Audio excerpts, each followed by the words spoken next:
Assalamualaikum warahmatullahi wabarakatuh.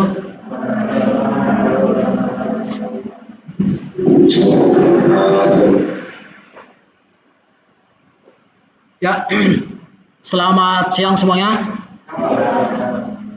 Selamat siang semuanya teman-teman. Udah pada makan? Belum? Sama, saya juga belum sih. Tapi nggak apa-apa, it's okay lah. No problem ya, masih semangat ya? Masih ya? Wah, cuma 2% nih. Masih nggak? Masih ya? Oke. Ya, teman-teman, kita sudah selesai ujian tengah semester. Ada beberapa yang sudah, ada beberapa juga mungkin ada yang belum ya, yang masih terkendala mungkin kerja tapi udah minta izin. Jadi beberapa masih ada yang ujian susulan karena mungkin kerja sibuk tapi dia udah izin. Kita sudah siap juga selesai UTS, namun seperti biasa ya, teman-teman juga tahu lah, kalau dari saya kan seperti biasa ada self reward ya, self reward, tapi saya minggu ini tidak bisa karena saya belum rekap semua dari hadir, nilai, tugas, ujian kalian belum saya rekap semua karena memang belum semua yang include masuk datanya gitu. Maksudnya masuk ada yang beberapa belum. Nah, tapi saya usahakan self rewardnya di minggu depan, yaitu buat semangat lah istilahnya, buat membara-bara lah teman-teman lah istilahnya. Ya saya juga menghargai teman-teman yang konsisten gitu. Karena bukan teman-teman yang menghargai saya aja, saya juga pasti menghargai teman-teman yang konsisten gitu. Istilahnya ya teman-teman juga yang belajarnya tetap konsisten, semangat, ya makin biar semangat lagi gitu istilahnya. Itu ya, bukan tujuannya ada bermaksud hal apapun. Namun ya saya juga belum rekap nilainya gitu. Mungkin di minggu depan. Sama juga semester 4, ya saya juga belum rekap semuanya. Jadi nggak kehandle juga dengan hal yang lain gitu. Oke, saya harap juga bisa minggu depan lah. Oke, kita lanjut aja ke pertemuan kita, yaitu dimana pada saat hari ini kita ke pertemuan ke-6. Ya mungkin teman-teman 4 pertemuan lagi telah selesai untuk perkuliahan. Sudah nggak terasa minggu pertemuan ke-6 ya. Oke, terima kasih teman-teman. Ya, seperti biasa persyaratan pengetahuan kita kan sudah belajar dari 1 sampai ke 5, sekarang ke 6. Kita sudah belajar pengenalan struktur data, array dan operasi dasar, stack dan queue, linked list, UTS, dan yang sekarang itu kita belajar recursion dan sorting. Nah, dimana pada saat dari pertemuan ke-6 sampai ke-9 itu pelajaran kita itu agak lumayan istilahnya strict, ketat, karena ini berkaitan dengan algoritma. Tentunya nanti teman-teman wajib belajar matematika, karena namanya struktur data dan bahasa pemrograman, matematika itu wajib banget harus dipelajari dan diketahui. Itu namanya kalau struktur data. Nah, recursion dan sorting ini nanti ini berkaitan dengan matematika banyak. Nah, nanti rumus-rumus dan segala macam. Karena apa? Di semua mau web development, database, apalagi machine learning, apalagi AI, itu berkaitan dengan algoritma. Dan struktur data, bagaimana cara efisiensi, bagaimana rumus ini dan segala macam. Itu memang struktur data. Memang kalau dibilang ngoding ya istilahnya gampang. Dan memang teman-teman yang wajib teman-teman ketahui kan hanya 2, matematika dan bahasa Inggris. Kadang kan teman-teman ke jurusan informatika itu mau menghindar matematika, jurusan informatika itu mau menghindar bahasa Inggris, tidak bisa, karena itu wajib banget teman-teman harus pelajari dan ketahui. Apalagi teman-teman kalau bahasa Inggris ya dokumentasi belajar semua pasti bahasa Inggris karena bahasa internasional ya. Dan kalau teman-teman mau pekerjaan remote ya wajib bahasa Inggris ya, nggak, maksudnya bahasa Inggrisnya jangan nggak perlu advance, tapi ya basic juga it's okay gitu, nggak apa-apa. Oke. Untuk sekedar info kurang lebih seperti itu. Nah, sekarang kita ke pertemuan ke-6 itu recursion dan sorting. Seperti biasa, aturan pembelajaran dimulai, fokus penuh. Ketika ada yang mau ditanya, silakan bertanya. Ketika tidak ada bertanya, silakan di-mute, tidak mengganggu keberlangsungan sesi. Mengisi feedback setelah dipersilakan dan berpartisipasi aktif. Oke, pengisian feedbacknya seperti biasa ya teman-teman. Itu teman-teman sudah tahu dan mengetahui ya. Ya tolong diisi lah. Itu saya tidak membenci apa kritik dan saran teman-teman. Karena kalau tanpa kritik dan saran teman-teman, saya tidak bisa berkembang untuk menyampaikan dari hari berikut untuk berkembang. Bisa menyampaikan penyampaian materi dengan kemampuan atau kemauan teman-teman semua gitu. Istilahnya silakan teman-teman kritik lah, saran lah. Nggak apa-apa mau bilang apa kek sebebas mungkin. Menurut saya itu teman-teman mau bebas mau bilang apa silakan. Saya tidak ada bermaksud apa-apa, tapi itu membuat diri saya bisa berkembang lagi untuk ke depan hari untuk bisa teman-teman sharing atau penyampaian materi. Oke. Agenda kita pada hari ini yang pertama tentunya recursion dan yang kedua sorting. Ketiga sesi tanya jawab, keempat pengisian absen dan feedback. Nah, sebelum dimulai seperti biasa, sesi tanya jawab diadakan pada sesi tersendiri untuk menanyakan berdasarkan konteks slide. Catat dan gunakan setiap halaman per slide-nya. Mari kita mulai. Recursion. Sebelum saya menjelaskan seperti biasa, ada tahu udah pernah mengulik recursion itu apa? Kalau yang udah mengulik pasti tahu lah, atau yang baca-baca yang sudah disiapkan silabusnya gitu. Ada yang tahu? Coba saya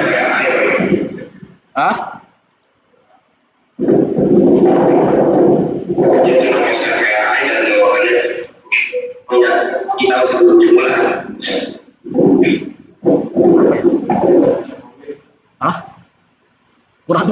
Kurang jelas suaranya Mas.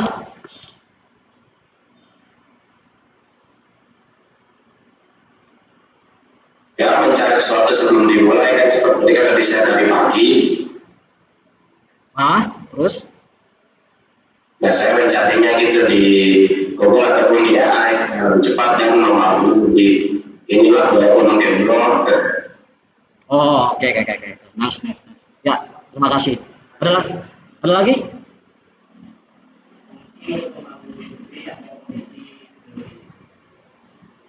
Oke, nice. Bagus. Ada lagi?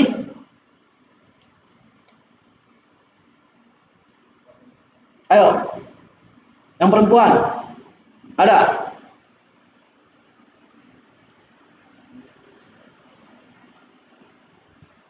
Gimana? Ada lagi? Oke. Kalau nggak apa-apa, it's okay lah ya. Oke. Nah, jadi recursion atau yang sering kita sebut rekursi, bukan kursi ya.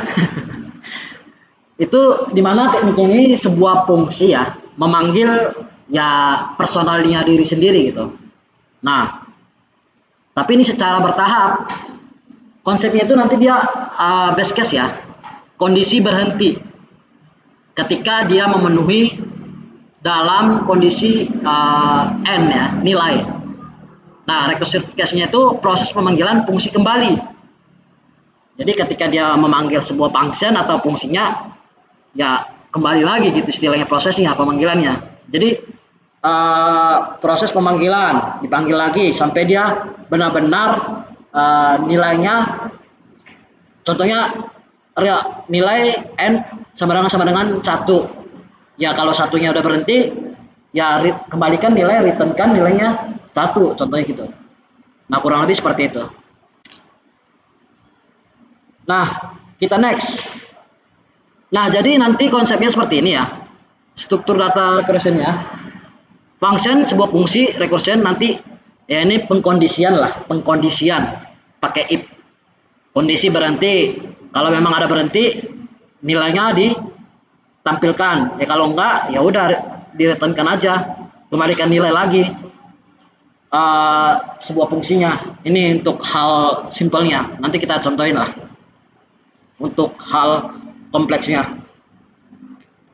Oke, kita next lagi. Nah, contoh recursion. Nah, jadi yang pertama contoh faktorial. Yang kedua contoh penjumlahan rekursif. Yang ketiga contoh Fibonacci. Nah, dari yang ketiga ini ada yang tahu apa?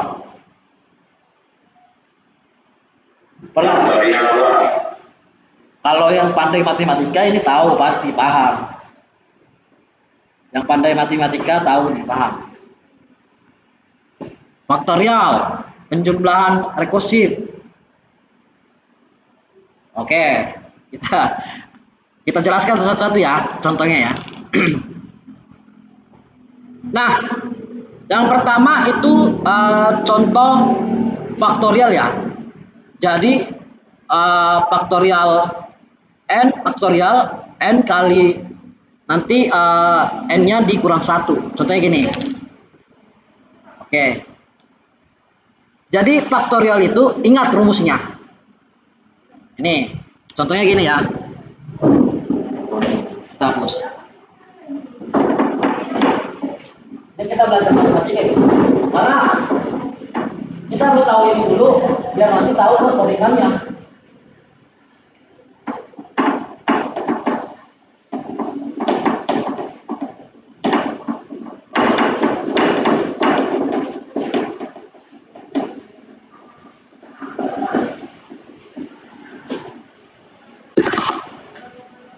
Nah, ingat rumusnya ini ya. N faktorial. Ingat, kalau kita seru itu namanya faktorial. Nah, nanti N times baru di dalam kurung N kurang 1. Nah, contohnya gini. Kita ambil 5. Oh, ini kelihatan nggak ya buat yang Google Meet? Oh, nggak kelihatan ya. It's okay lah. Kalau di notepad dia kurang enak gitu. Oke, 5 faktorial. Ini sama dengan. Ada yang tahu nih berapa nih?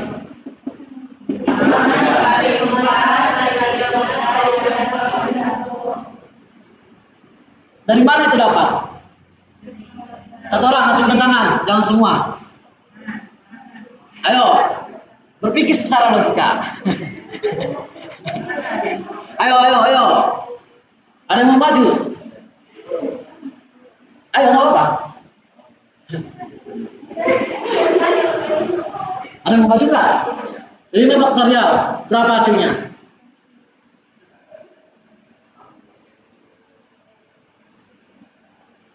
Dan kenapa bisa dapat 5 kali 4 kali 3 kali 2 kali 1?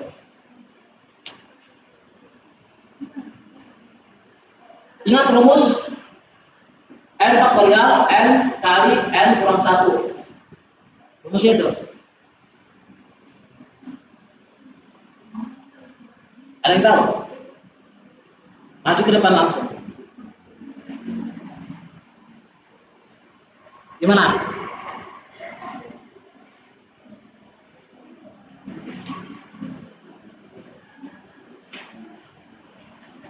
Oke, tadi ya. Kenapa takut? Hah? Oke, 5 faktorial, 4 faktorial, 3, 2, Kelihatan nggak ya sih ya? Kalau saya di sini kelihatan, kelihatan ya. Baru satu, sama dengan, sama dengan, sama dengan, sama dengan, sama dengan. Nah, di sini nih, kalau kita buat yang urutan 5, 4, 3, 2, 1. Tinggal dikalikan. Jawabannya 120. Maka apa? 5 kali 4 sama dengan 20. Baru 20 kali 3, 6. Baru 6 kali 2, 12, 120. 120 kali 1, 120. Nah, kurangnya seperti ini. Ini faktorial. Nah, nanti dia juga bisa dibagi. Seperti ini. Teman-teman lihat. Kenapa bisa dapat 24, 6, 21. Tapi, kalau nanti dia faktorial, dia dimulai dari 1. Ingat, dimulai dari 1. Seterusnya, mau 6 faktorial, 7, 8, dan seterusnya. Konsepnya seperti itu.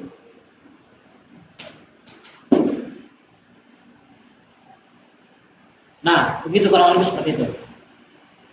Jadi teman-teman harus tahu dulu, paham dulu faktorial itu apa. Ini kalau nggak salah ini pelajaran kelas 1 SMP lah. Kalau nggak salah. Mungkin kelas SD juga udah belajar ini mungkin untuk di era sekarang. Tapi kalau di era saya mungkin SMP mungkin ya. Tapi kalau di era sekarang mungkin udah belajar ini. Karena kan namanya modern kan makin meningkat ya. Dan kurikulum juga makin berubah-berubah istilahnya. Mungkin udah belajar. Tapi ya ini masih gampang lah, simple ya. Oke, paham lah ya. Nah, itu untuk contoh faktorialnya. Nah, bagaimana untuk implementasi di kodenya? Nah, kita lihat di sini. Nah, di sini kita implementasi faktorial JavaScript. Nah, ini kita coding aja langsung. Biar nanti kita lihat. Ini kita copot aja ya.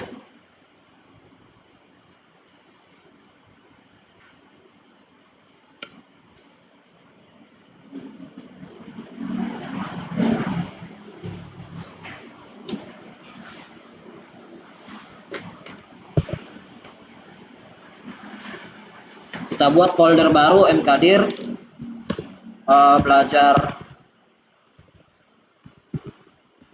recursion. Kita ls. Oh, udah ada terbuat foldernya. Masuk ke folder ini baru kita code.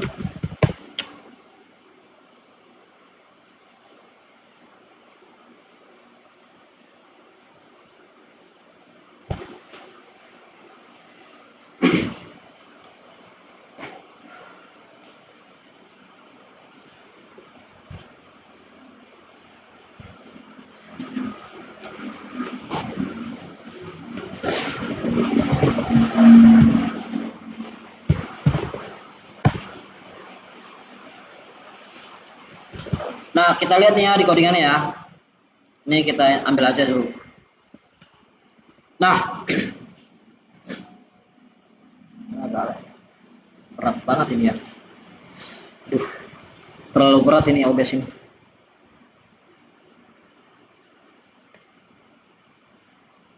Nah, konsepnya seperti ini ya. Kita mempunyai function sebuah nama itu faktorial, di mana parameternya n. Nah, di sini ketika nilainya sudah sampai 1, maka kembalikan nilainya 1 gitu istilahnya. Nah, konsepnya sama. Di sini kita ada ambil faktorial 5 ya. Return n kali faktorial n kurang 1. Rumusnya seperti ini rumusnya tadi.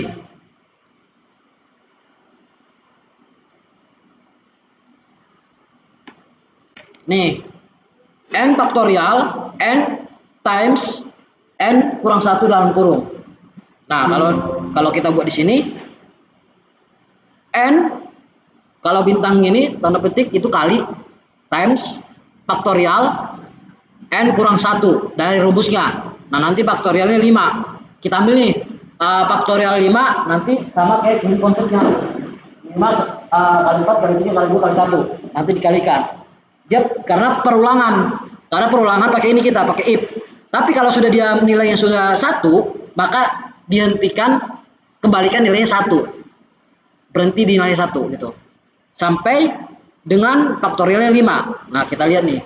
Coba kita konsolok. Ya, hasilnya 120.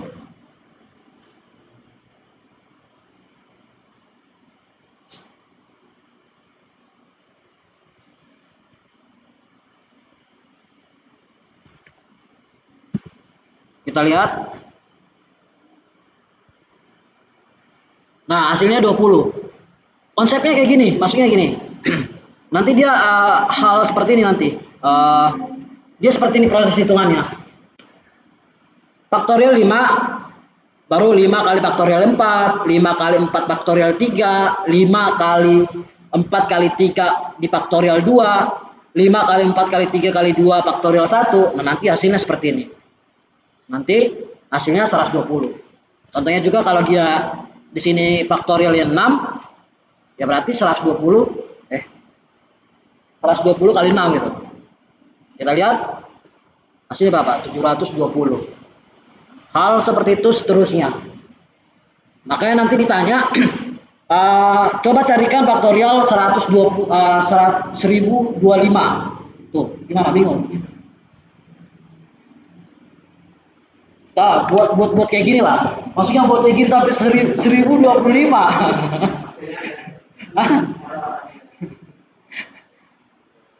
Pusing kan? Tapi kalau kita buat codingan, tinggal buat aja 1025 gitu. Udah nanti dihasilkan. Kita lihat. Infinity. Karena apa? Perulangannya banyak. Tak terhingga.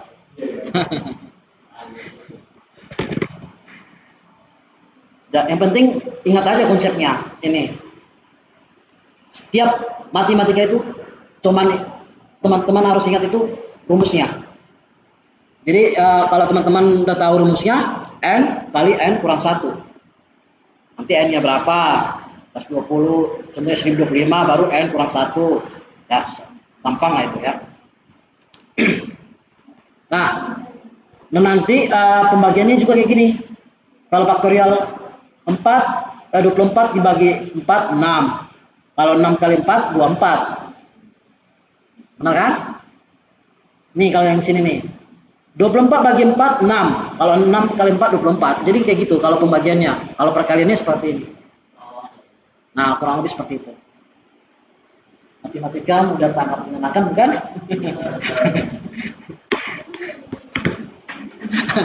Atau mau tanya ke Jerome Pauline? Oke, paling kurang lebih seperti itu untuk faktorial. Konsepnya, kita lanjut lagi. Nah, yang kedua itu contoh penjumlahan rekursif. Ini kita materi ini semuanya memang seperti ini ya, bukan memang nggak ada ya. Memang kayak gini ya. Namanya rekursif itu ya seperti ini, penjumlahan, rumus, algoritma. Jadi kalau kita nggak tahu hal seperti ini nanti bingung. Nah, di sini kalau contoh penjumlahan ya ini gampang lah. Istilahnya kalau di sini itu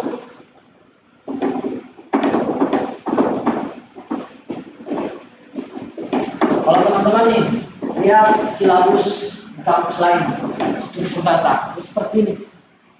Belajarnya matematika karena ada lagi matematika distrik. Kalau teknik informatika lebih kompleks sana. Kalau saya lihat tuh materi silabus kampus lain itu semester 1 sampai semester 2 itu kalau nggak salah 3 itu dipaksakan fundamental ke matematika distrik, logaritma itu. Jadi nanti kalau udah semester 4 ke atas itu udah project semua.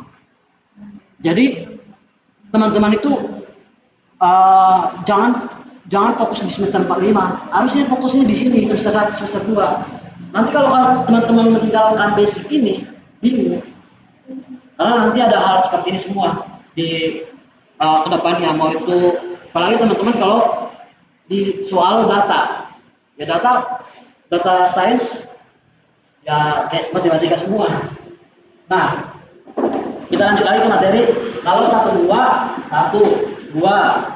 tambah 3 mungkin tambah 4 lalu titik-titik n. Nah, jadi konsepnya ini kalau hitung jumlah 1 sampai n, ya ini seterusnya aja, gitu aja. 1 tambah 2 tambah 3 tambah 4 sampai menentukan nilai n-nya. Kalau di contohnya hitung jumlah angka nilai n dari 10, ya udah tambahkan aja. Tambahkan aja 1 sampai 10. Ya, nanti untuk ini ya, codingannya nanti kita lihat ya, bagaimana untuk penjumlahan rekursif. Nanti untuk jumlah angka dari 1 sampai n, bagaimana cara penggunaannya, kita lihat di sini. Nah, di sini kita mempunyai pakai sum ya. Sum itu kan penjumlahan. Kalau bahasa Indonesianya sum penjumlahan ya. Nah, contohnya gini, kita buat seperti ini.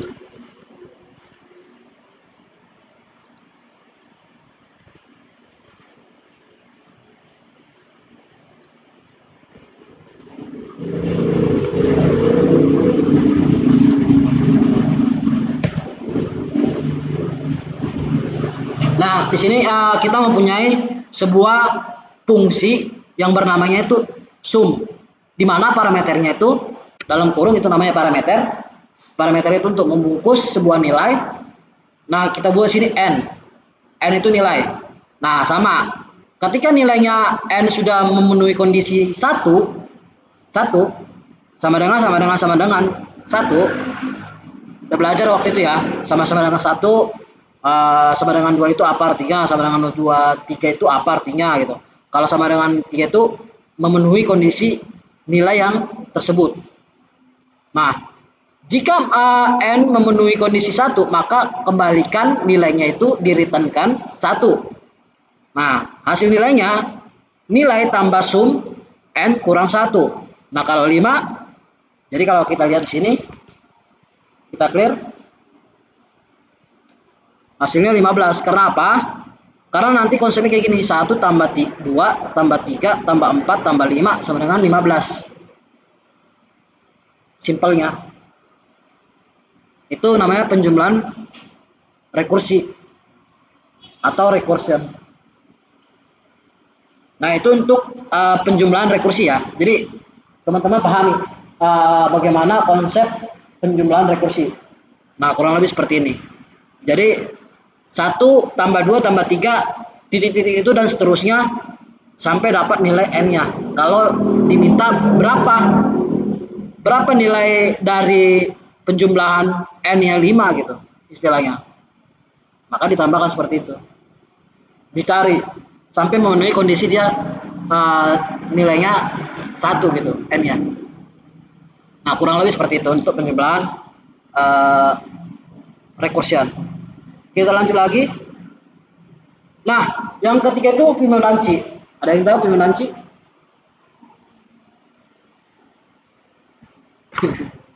udah ada yang menguap, udah ada yang mau tidur. Ayo fokus. Ada yang tahu Fibonacci? Ayo. Apa nih maksudnya Fibonacci nih?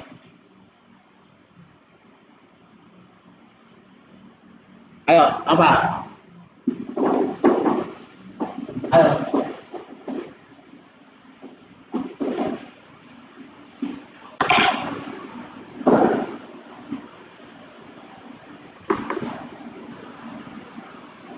Fibonacci. Ingat rumusnya. F N N pengalaman N kurang 1 baru tambah F N kurang 2. Nah, directnya nih 0, Ingat, kalau dari Fibonacci itu dimulai dari angka 0 dan 0 ya. Kalau nanti dia negatif 1, tetap dia nanti undefined. Nah, tapi nanti kalau bilang cari Fibonacci negatif 1, nanti undefined. Nah, kalau dia dimulai dari 0, baru 1. Nah, contohnya gini, 0, 1, baru 1, 0 tambah 1, 1, baru 1. Di sini kita buat 2 ya. 2 karena apa? 1 tambah 1, 2. Nah, nanti seterusnya 2 tambah 1, 3, baru 5, ini 8, dan seterusnya. Nah, ini konsep yang bernama Fibonacci. Ada yang pernah bermain trading? Ada yang pernah bermain trading? Yang kayak gini?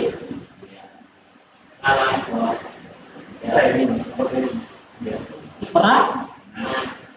Kalau teman-teman pernah main trading, nah sekali lagi namanya Fibonacci.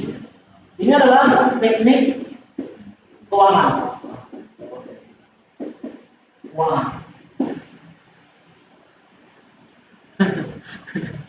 Jadi bukan hanya di codingan, tapi teknik keuangan. Kalau teman-teman pernah bermain trading, gitu, istilahnya investasi, trading, keuangan, Fibonacci adalah salah satu rumus yang banyak digunakan. Salah satunya untuk teknik keuangan. Kalau kita bukan teknik keuangan, teknik informatika. Nah, jadi nanti dikodinya seperti ini. Ini harus teman-teman paham. Tadi faktorial, penjumlahan rekursif, sekarang Fibonacci. Ini untuk penggunaan rekursif. Itu untuk dalam hal Fibonacci ya istilahnya. Apalagi nanti faktorial pohon kayak gini.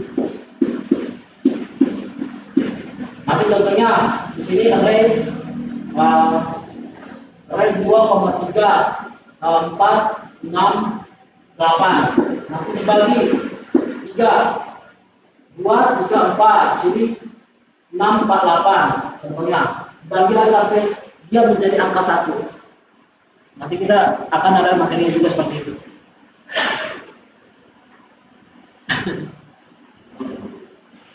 Bagaimana?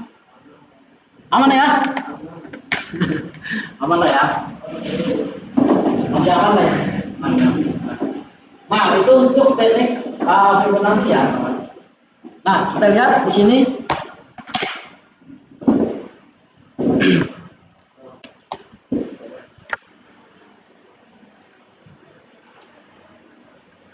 Nah, kalau dia implementasi Fibonacci kurang lebih seperti ini. Ya tinggal buat aja rumus yang tadi. Kita buat di sini. Nah, Fibonacci n kurang 1 plus Fibonacci n kurang 2. Rumusnya ingat itu aja. Ya udah tinggal diterapkan implementasi Fibonacci-nya. Nah, itu kurang lebih seperti itu. Itu mengenai implementasi JavaScript. Nah, kita lihat nih contohnya.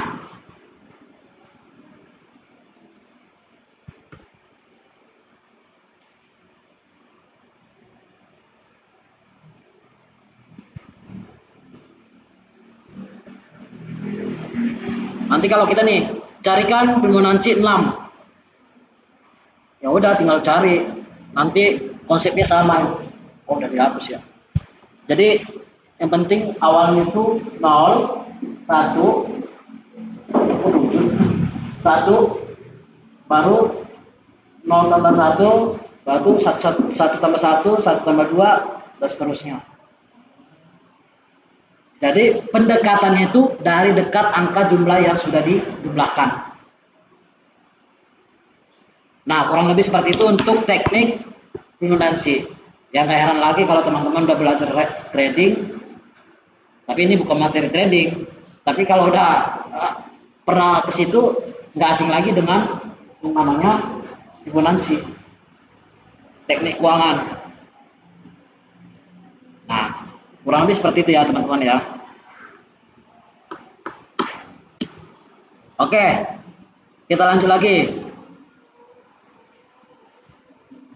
Nah, jadi kelebihan dan kekurangan recursion itu, yang pertama kelebihannya kode lebih sederhana, biar tidak buang-buang source ketika kita mau ngoding, cocok untuk tree pohon, dan graph.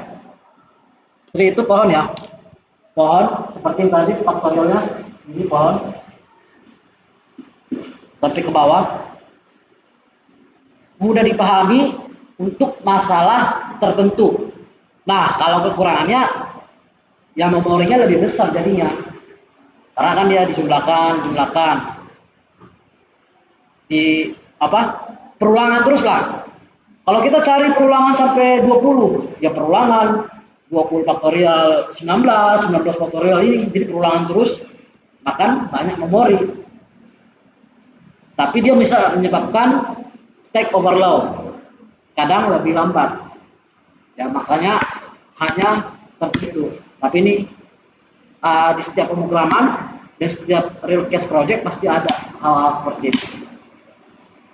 Nah, itu namanya recursion atau rekursi. Jadi teman-teman harus paham dulu basicnya, fundamentalnya. Ya selalu saya tekankan, fundamental harus dipahami. Ada pertanyaan? Sebelum ini kita langsung nanti lanjut ke sorting.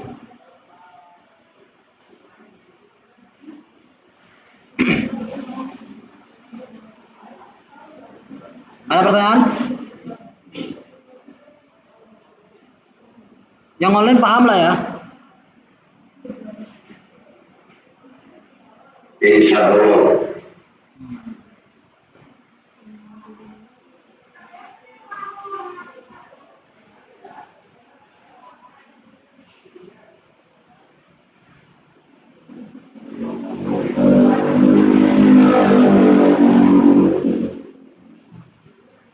Gak ada pertanyaan? Satu orang pertanyaan?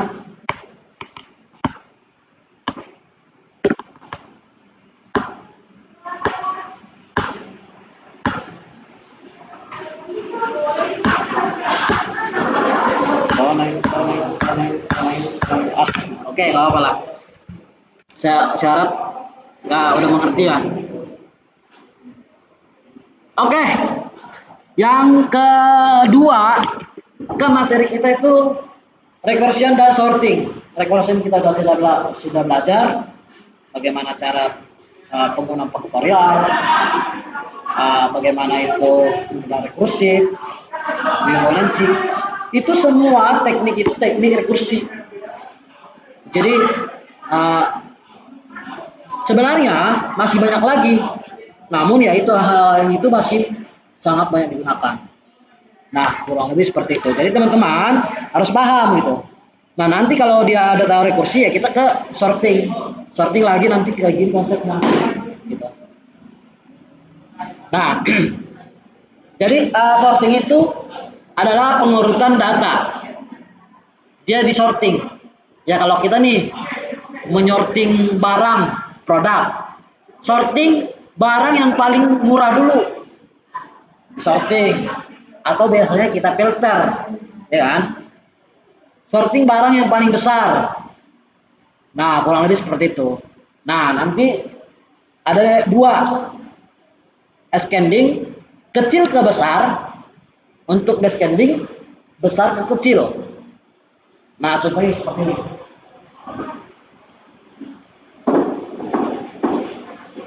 Ini lebih banyak menggunakan papan tulis. Nah, jadi sebelumnya gini. Ini contohnya array 5, 2, 8, sini 3. Nah, pasti pertanyaannya urutkan paling kecil. Nah, 5, 2, 8, 3. Nah, nanti konsepnya ada yang pakai, ada nanti 4 ya, bubble sort, insert sort, merge sort, quick sort. Nah, ada konsepnya pendekatan perbandingan. Ada konsepnya pakai tree pohon. Array nanti di sini diambil 2, 8, 3. Contohnya gini ya. Pendekatan 5, 2, 8, 3. Ambil urutan paling kecil. Nah, contohnya 5 banding 2. Apakah 5 itu lebih besar dari 2? Ya. Maka turunkan 2. Bandingkan lagi. 2 sama 8 nih. 8 sama 3 mana lebih kecil? Contohnya, ini kan dapat 2 nih. Di sini 5, 2. Berarti 8, 3. Nah, kita tadi kan udah dapat 2. Ini 3. Berarti perbandingan 5 dan 8. Kita berulangan lagi. 5 dan 8 mana? Berarti dapat nih 2, 3. 2, 3, baru ambil 5, dapat 8. Nah, ulangannya seperti itu. Ambil yang paling kecil, bandingkan dulu, kurang lebih seperti itu. Nanti itu namanya teknik bubble sort. Ada lagi tekniknya namanya perpisahan antara array. Nah, itu untuk sorting ya. Nah, kita lanjut nih. Ada 5 jenis-jenis sorting. Yang pertama bubble sort, yang kedua selection sort, yang ketiga insertion sort, yang keempat merge gabungkan sort, yang kelima cube sort. Kita bahas satu-satu cara penggunaannya. Oke, kita lihat. Udah pernah belajar sorting? Belum ya? Ada yang tahu yang 5 ini? Coba salah satu sebut. Bagaimana?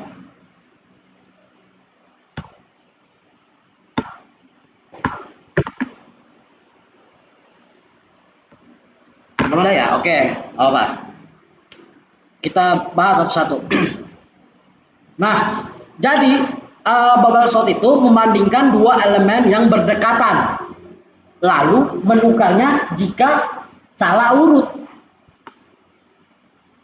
Contohnya ilustrasi 5381 bandingkan 5 dan 3, itu mana yang lebih kecil? Ya kalau lebih kecil ketika true ya udah dibalikkan, ambil paling kecil. Jika salah urut ya udah berarti 35 bukan 53 lagi. Ngerti? Gimana? Paham nggak? Paham? Contohnya sama seperti ini tadi. Ini namanya teknik bubble sort ya.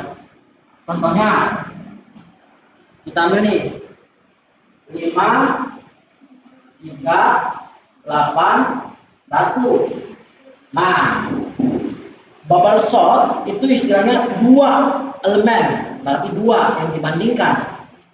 5 dan 3, 8 dan 1. Lalu menukarnya jika salah urut.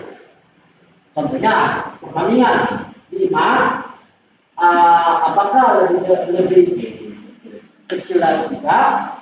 Jika iya, urutkan 3. Maka 5 nanti 8 sama 1. Nah, untuk sini 8 sama 1, 8 apakah lebih kecil dari 1? Lebih besar ya?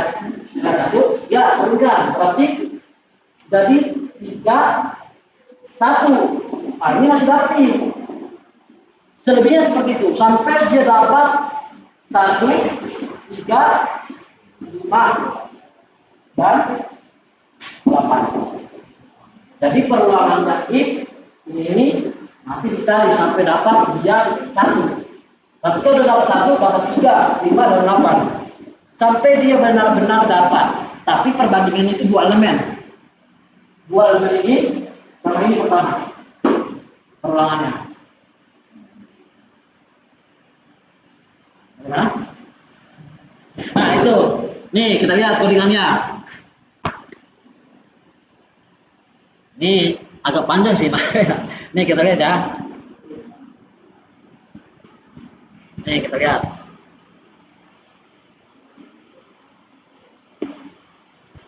Bubble.js, contohnya nih.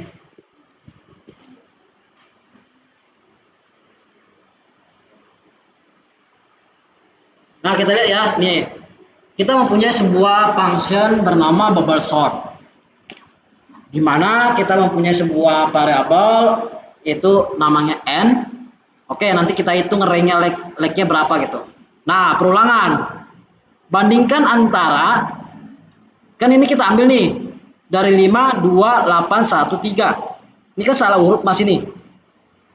Kalau kita mau ambil function bubble sort. Nah, tugasnya itu bubble sort urutkan yang paling kecil. Nah, di sini perulangan nih. For. Kita mencari for yang pertama 5 dan 3, baru yang kedua 3 dan 8. Maka disimpan nilai satunya. Nah, kalau data ini dia menukar data array. Menukar data array. Ini.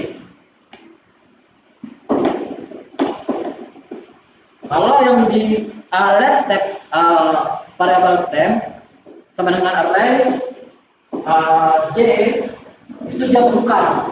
Kan tadi ini kita ambil nih array 5 baru berapa tadi? 2 8 1 array. Nah, jadi gini 5 baru apakah 5 lebih besar dari 2? Ambil ya nilai terkecil ya perubahannya. Berarti benar 2. Kalau dia 2 banding 5 berarti nggak usah tukar karena dia lebih kecil ambilnya. Karena dia urutannya ambil dari, ingat konsepnya seperti ini.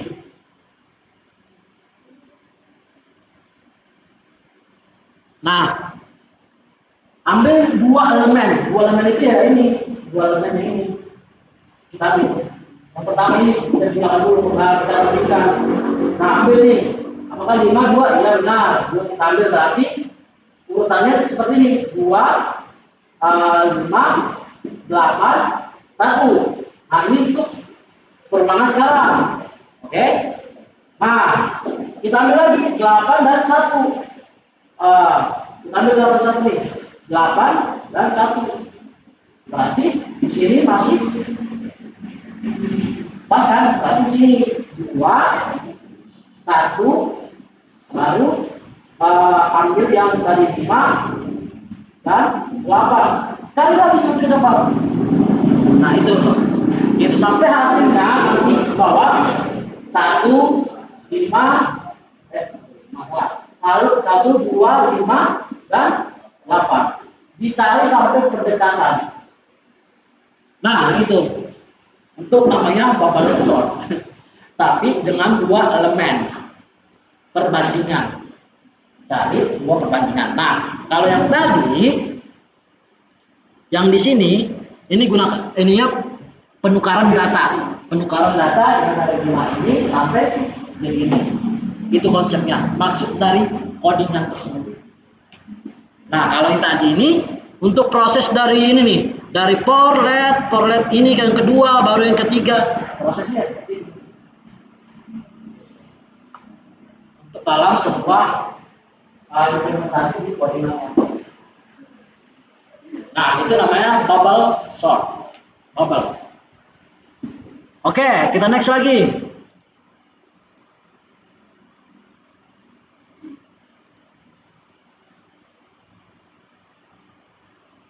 Kita next.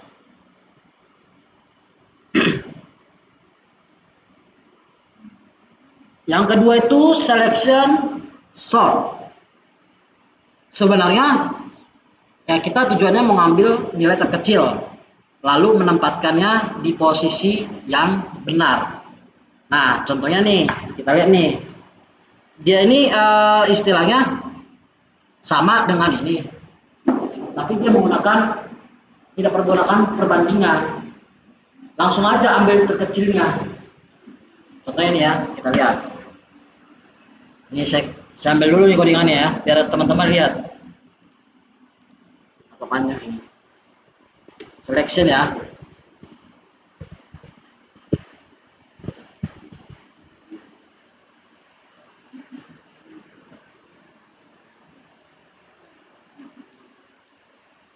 Nah, contohnya gini nih. Kita kan tugasnya di sini sama ya, kayak bubble shot ya, ambil perulangan. Ketika sudah memenuhi, ambil lagi paling kanan, lalu ditukar datanya. Nah, tugas kita 6, 4, 12, 22, 11. Nah, oke, kita harus lagi.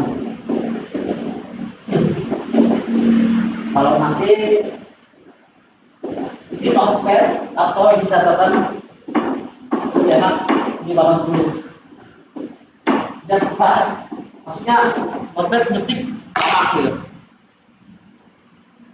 Nah, di sini tugas kita 64, 25, apa? 12, 22, baru 11. Nah, ini tugas kita selection namanya. Tapi kan kalau di bubble shot ambil dua terdekatnya elemen. Nah, kalau dia selection shot langsung ambil nih. Yang mana yang terkecil sini? 11. Oke, 11. Berarti 11, 64, 25, 12 dan 22. Oke, terpenuhi. Ini perulangan yang pertama. Perulangan kedua, ambil lagi yang terkecil. 12. Oke, 11, 12, 64, 25 dan 22. Apakah ini selesai? Belum. Perulangan lagi. Nah, kita ambil lagi yang paling kecil, 11, 12, lalu 22, 64, 25. Apakah ini selesai? Perulangan lagi. Nah, jadi 11, 12, 22, 4. Ini udah beres? Sudah beres. Nah, makanya kalau dia sudah memenuhi nilainya, maka dihentikan. Nah, ditukar datanya sini. Jadi kalau for ini ya, for let itu perulangan terus, perulangan sampai dia memenuhi. Perulangan. Nah, seperti ini namanya konsep selection. Nanti ingat ya, bubble shot selection. Nanti ditanya harus tahu ya perbedaannya. Oke, itu untuk selection. Yang ketiga, insertion shot ya. Menyisipkan data pada posisi yang tepat. Nah, maksudnya ini apa? Kita lihat saja. Nih, kita lihat dulu codingannya. Teman-teman lihat dulu codingannya.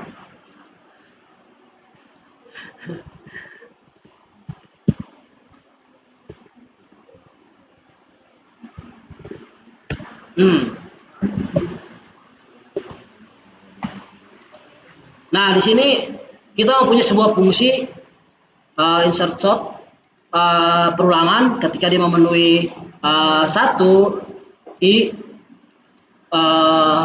kurang dari atau lebih dari ya, lupa lagi nih, lebih dari array length nanti selalu bertambah ketika dia looping ya. Nah, nanti sama kita buat variabel baru k, diminta nanti array-nya berapa sampai nanti perulangan terus menerus sampai dia dapat. Nah, contohnya nih kita ngambil insert shot ya, 5, 2, 4, 6, 1 dan 3. Nah, konsepnya itu kan kita ngambil dari hal yang kecil. Nah, ini maksudnya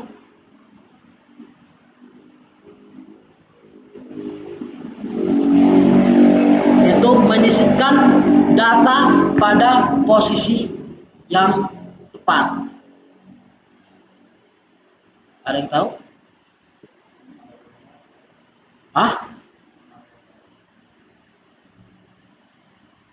Gimana? Ini kan tadi udah selection, ini sort. Kalau dia insert,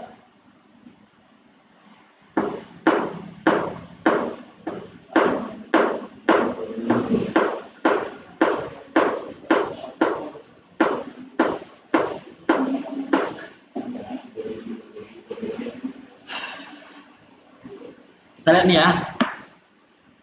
Kita ini dulu. Lihat ya hasilnya ya. Oh, apa?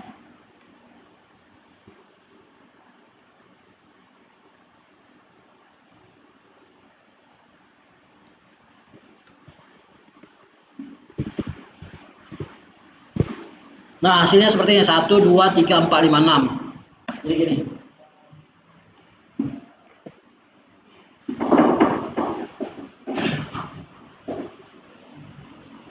Jangan ditukar ya.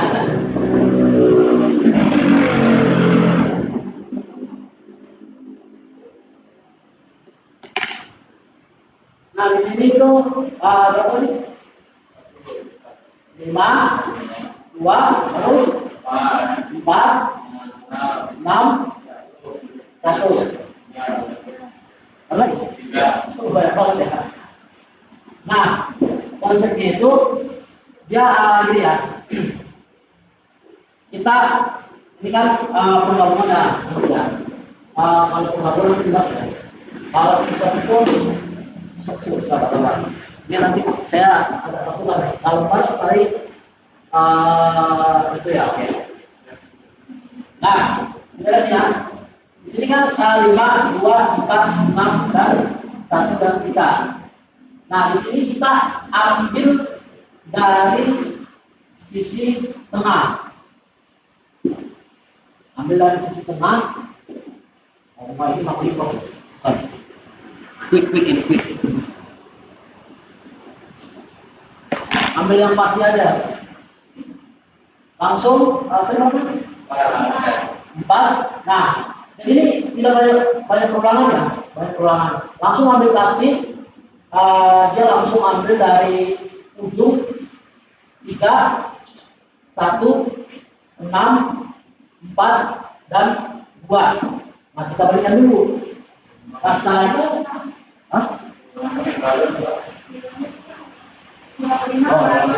orang tua. Nah, kita balikan. Udah kita balikan, baru kita ambil yang pasti dulu. Apakah 3 dan 1 dan 6 dan 4 yang ini udah sama urutannya belum kan? Nah, jadi kita ambil lagi di sini. Ambil langsung dibandingkan 3 dan 1 itu, dan nanti ambil lagi 6 dan 4 dan 2 dan 5. Coba lagi double shotnya lagi, karena kita udah ambil dulu yang terakhir. Sekarang kita balikan dulu, kita balikan 3 dan 1, tapi ini gini ya, ini array 3 dan 1, ini array 6, 4, dan kalau mau masuk dia kembali 6, kembali gini. Dia kalau ini ambil lagi seperti ini, baru 2,5, 2 sama 5. Nah, ambil nih yang mana yang paling kecil. Nah, 31. 31 baru 25. Baru 6 sama 4 ya. Nah, ini udah beres belum? Belum ya? Nah, kita ambil lagi. Seperti ini lagi. Kita ulangi, ini kan belum bisa memenuhi. Udah, kita ambil hal yang pasti langsung. Udah, di sini kita ambil aja langsung pastinya. Kita ada perulangan tadi. Kalau ini sudah mendekati, udah ambil aja langsung 1, 2, 3, 5 dan 6 dan 4. Langsung ambil yang pasti lihat ketika sudah perulangan ketiga kalinya.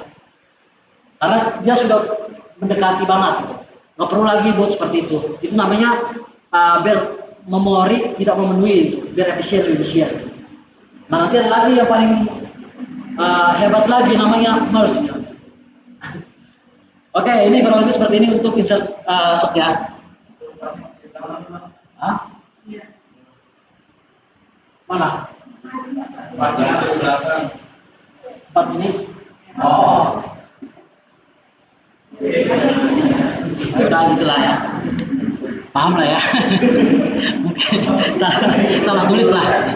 Yang penting hal yang kecil sampai bisa. Agak capek juga ya. Soalnya saya juga semester 4 pergantian jadwal. Jadi hari Sabtu tadi baru selesai gitu. Istirahat juga tadi nggak ada. Oke. Yang ketiga merge sort. Ada yang pertama DVD, ada yang convert dan combine. Nah, algoritma ini yang termasuk algoritma yang sangat efisien. Nah, ilustrasinya nanti dibagi. Dibaginya ya langsung aja nanti digabungkan. Ketika sudah dibagi dua saja, udah langsung gabungkan aja. Nggak perlu lagi kita cari lagi terkecil dan segala macam. Lebih efisien yang ini. Nah, contohnya gini nih. Ini lebih kompleks lagi, lebih enak, lebih efisien ya.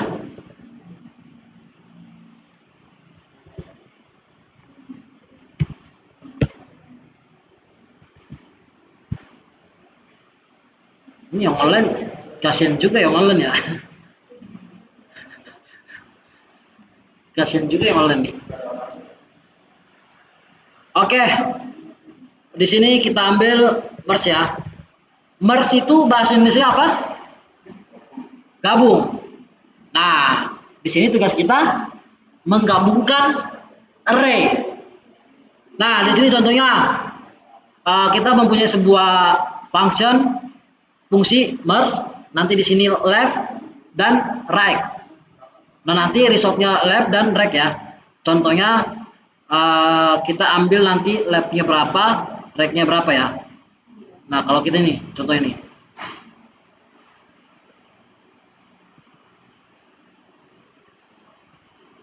Oke, baru nanti di sini kita buat lagi sebuah function yang kedua, merge sort. Nanti array di sini baru dijumlahkan, dibagi nanti dua. Udah nanti ditambahkan aja, langsung aja gini. Kalau merge dia lebih efisien. Kalau dia bubble sort itu lebih memakan banyak memori. Sama juga insert sort. Tapi sekali lagi tergantung kebutuhan. Ya, kalau nanti teman-teman ada namanya, teman-teman pakai BPS, ada namanya disk user, ya apa? CPU. Nah, nanti kan akan makan banyak memorinya nanti. Tapi ya tergantung kebutuhan juga. Kalau memang itu kebutuhan nggak apa-apa gitu. Kalau memori kalian banyak nggak apa-apa gitu. Nah di sini 8, 4, 2, 1 dan 6. Ada lagi.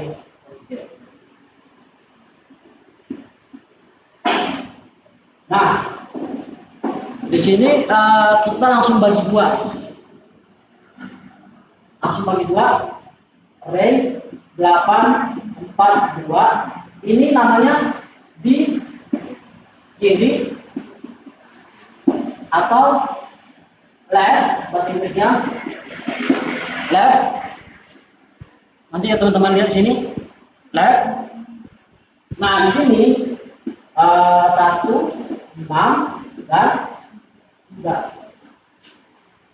Nah di sini namanya right atau kanan. Nah di sini kita langsung ambil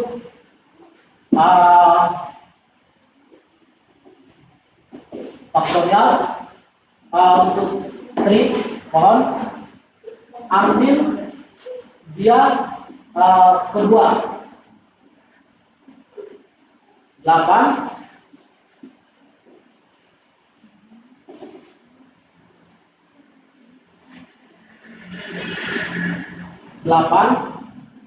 4. Sini berarti 2.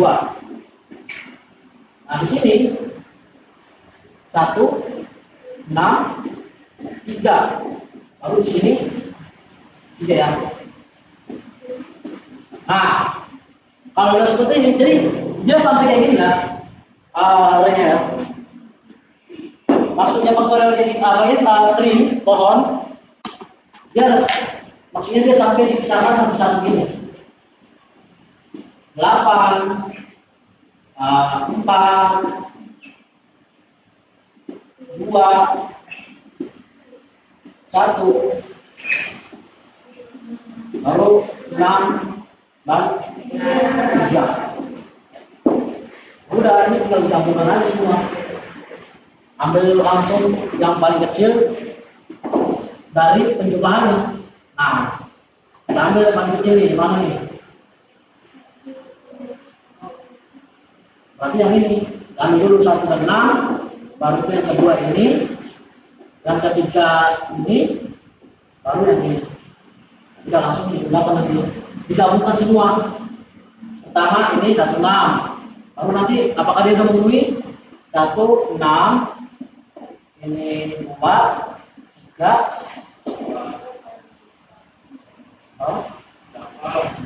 8 dan 4. Nah, ini belum nih. Cari lagi. Tapi digabungkan, harus jangan pilih pohon sampai dapat seperti ini. Udah tinggal urutkan. Kalau udah seperti ini tinggal urutkan, ambil 1 3 2 8. Ini harus selanjutnya. Nah kurang lebih seperti itu untuk mengenai merge sort. Gabungkan. Oke, kita lanjut lagi. Kayaknya ini yang terakhir deh. Quicksort. Nah, kalau yang ini konsepnya itu ambil di tengah, nanti ambil di kiri dan kanan, tapi langsung dibalikkan gitu. Nih.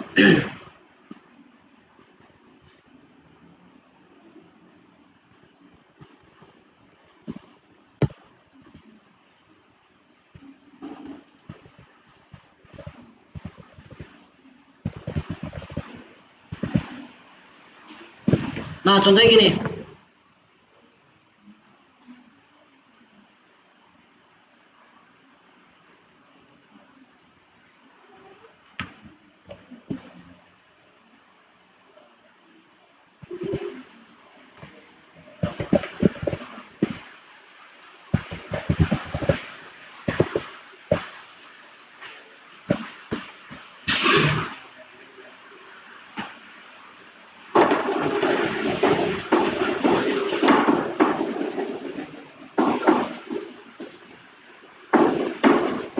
Nah, kalau quicksort ini teman-teman pahami dulu di sini. Lebih kecil dari pivot dan lebih besar dari pivot. Berarti kita harus mengambil tengah dan ambil kiri dan kanan. Satunya. Pivotnya itu hasilnya ya angkanya gitu. Nah, contohnya kita ambil nih 10, baru 7, ini 8, 9 dan 1 dan 5. Nah, kita ambil yang satu. Ini yang di kanan. Ini 10. Kiri. Nah, 10, 7, 8, 9, 1 dan 3. Nah, ambil pertengahan 9. Nah, udah langsung balikkan aja. Kalau kita lihat nih lebih, tadi kan gini. Ini pivot yang namanya pivot. Pivot ya.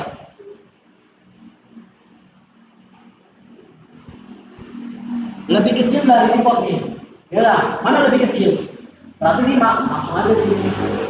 5, baru ambil 9, baru 10, 7, 8. Nah, setelah itu kita ambil udah ini, ambil lagi yang pertengahannya.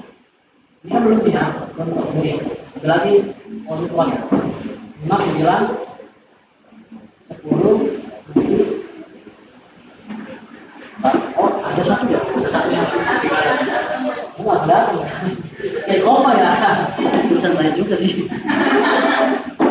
Oke, berarti tadi 5, 7, 8, 1. Nah, kita ambil lagi nih importnya. Nah, dan pertengahannya lagi ambil 10. Berarti yang kecil 1, baru 5, baru ambil langsung 10, 9, 7, dan 8. Nah, kalau sini udah kelihatan lah ya. Nah, ini lagi sampai 8. Ini cube. Nah, ini nggak usah lagi nih. Nggak usah lagi 8 nih, 1, 5. Berarti 8. Berarti 9. Kan? 7 ya. 7, 8, 9, dan udah dapat langsung. Jadi dia ambilnya dari kiri, kanan, baru di tengah. Nggak dibandingkan itu. Jadi ambil yang paling kecil, dibagi kiri dan kanan, dan di tengah. Itu untuk pivotnya ya. Kecil, kita ambil dulu yang di tengahnya, baru dibagikan. Nah, itu yang namanya cube sort.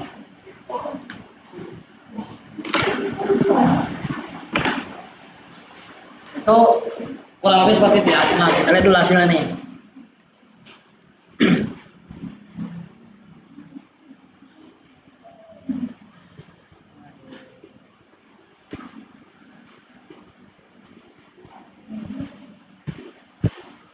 Nah, 1, 5, 7, 8, 9, 10. Tuh.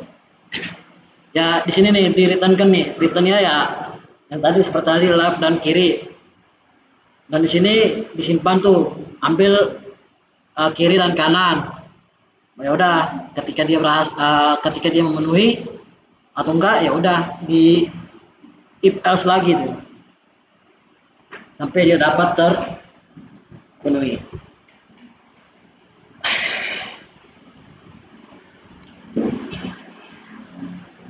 Nah, kurang lebih seperti itu ya. Untuk cube sort. Oke, nah, jadi gini ya, kompleksitas waktu. Kita kan udah belajar tuh, kompleksitas waktunya. Oh, ini berapa, workers-nya berapa, base case-nya berapa, pemberhentian, ya pekerjaannya berapa untuk case-nya. Ya, kurang lebih seperti itu. Semuanya, sebenarnya semuanya ada kekurangan dan kelebihan. Tergantung teman-teman mau pakai sortingnya kemana. Nah, dari jenis-jenis ada tadi bubble baru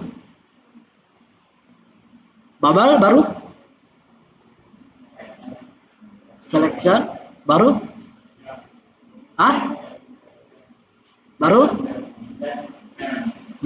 satu lagi quick. Nah, kurang lebih seperti itu. Nah, nanti perbedaannya seperti ini nih. Untuk recursion atau iteration ya menggunakan pemanggilan fungsi lebih elegan, kadang lebih lambat. Kalau iteration menggunakan loop lebih hemat memori, biasanya lebih cepat. Nah, kalau studi kasus ya sama tadi, urutkan yang paling kecil. Nah, nanti studi kasusnya seperti ini.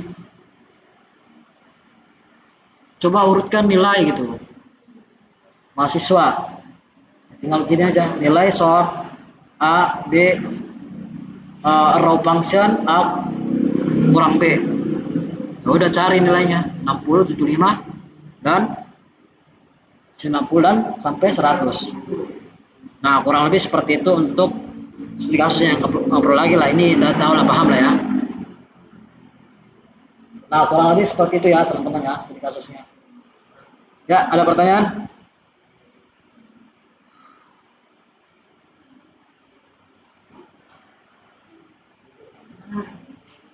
Ada pertanyaan teman-teman?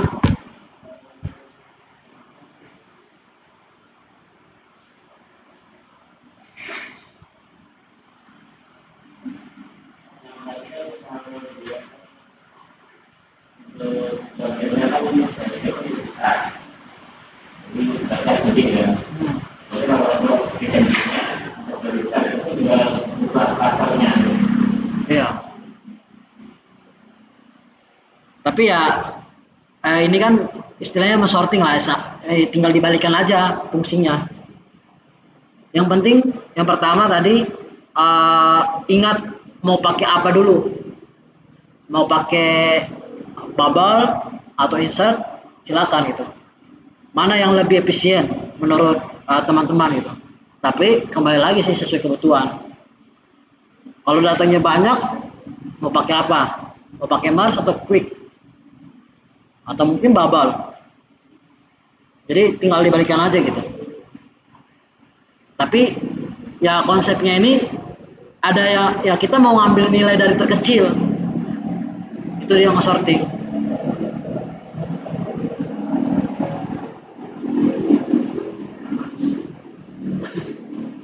Bagaimana Pak?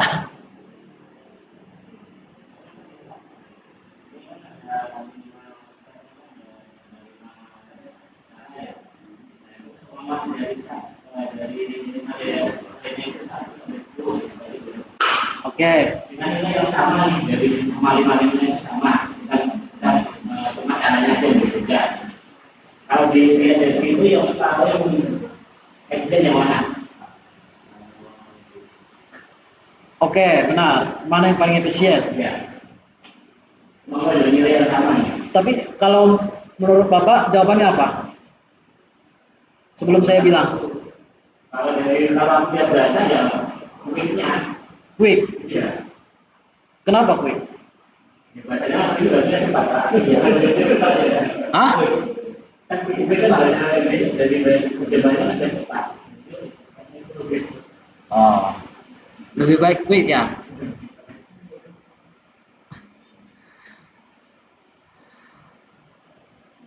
Sebenarnya benar Quick ya, benar. Tapi kalau datanya banyak cukup ribet sih. Tapi menurut saya lebih sarankan MERS. Sort. Lebih cepat. Karena dia lebih efisien. Kalau mau cari efisiennya gitu. Karena dia udah dibagi dua. Bagi dua. Langsung dibagi tuh per angkanya. Kalau kita cari ujung ke ujung agak sulit. Nanti apalagi datanya banyak. Tapi kalau datanya sedikit, memang benar. Memang quick gitu. Tapi kalau datanya nanti banyak, ya menurut saya metode MERS ini yang tepat, lebih efisien. Tuh, kalau kita nih banyak nih datanya, ya udah langsung bagi aja, bagi dua. Dengan banyaknya data maupun 100 data, langsung bagi dua, 50-50. Biar bisa mencari. Nanti kita kalau di quick, cari kiri kanan, baru cari lagi di tengah. Cari lagi. Ya kalau udah dibagi dua, udah enak gitu. Nah, kurang lebih seperti itu.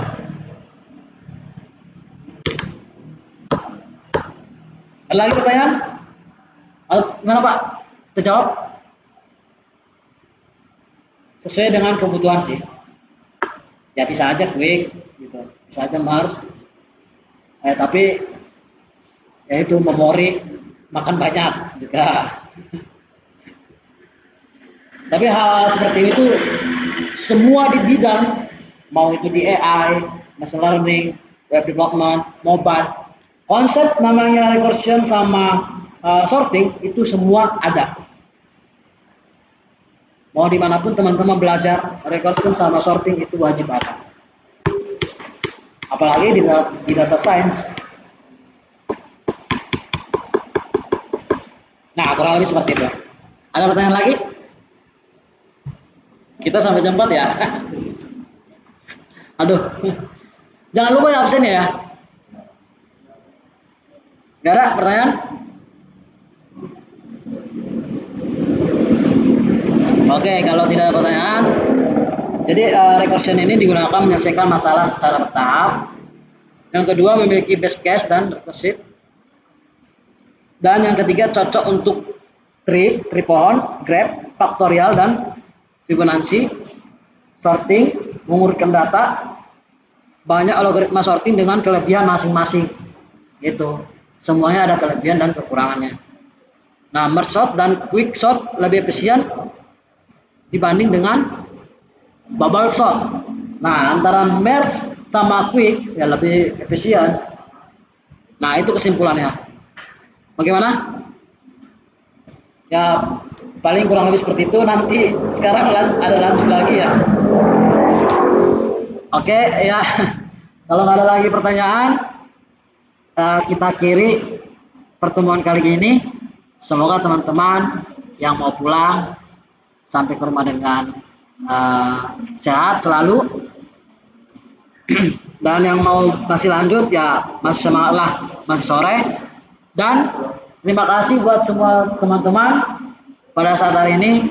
Semoga bermanfaat untuk kedepannya ilmu teman-teman semuanya. Ya, saya akhiri. Selamat sore teman-teman semuanya. Udah lemas ya. Oke.